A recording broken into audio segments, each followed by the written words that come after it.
We're in the molecular age. Are there other ways of doing it? Of course there are, but they're not validated.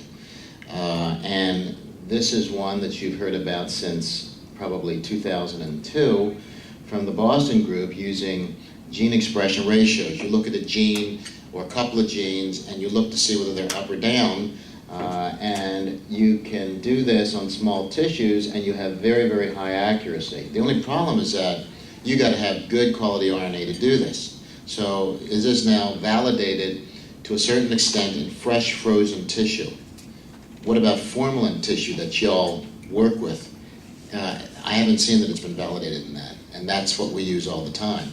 And not a lot of community surgeons snap freeze their tissue. So what you're looking for if you want to expand this to using genes or other ways of looking besides the usual antibodies is that the method has to be reproducible, it has to be able to get answers on small amounts of tissue, and it has to be in tissue that's not handled in a special way. It has to be formalin fixed, preserved in the usual way that 100% of universities and community hospitals do it.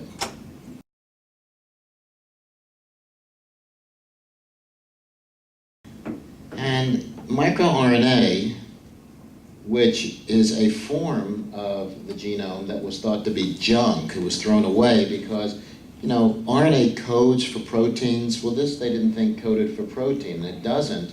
So they said, this is useless, it doesn't mean anything. It turns out that's wrong. It turns out that these little snippets of RNA that are very short and made and have areas on the chromosome where they come from are actually master regulators.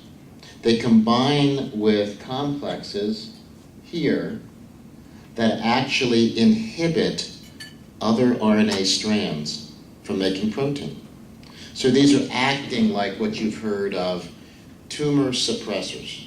So they are combining with something to work on another piece of the genome to keep that protein from being made. So if that's a protein that's going to cut down the growth of a mesothelioma, and if the microRNA binds and inhibits that, then the mesothelioma is going to go crazy because it's not going to be suppressed. I think that in dealing with microRNAs, obviously they have to fit the idea that they can get an accurate diagnosis.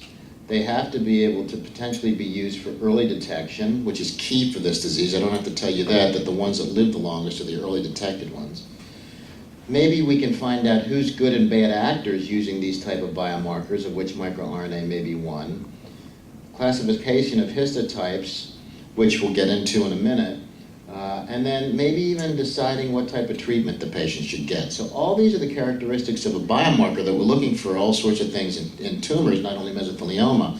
MicroRNAs actually are now being studied in all of these. Now,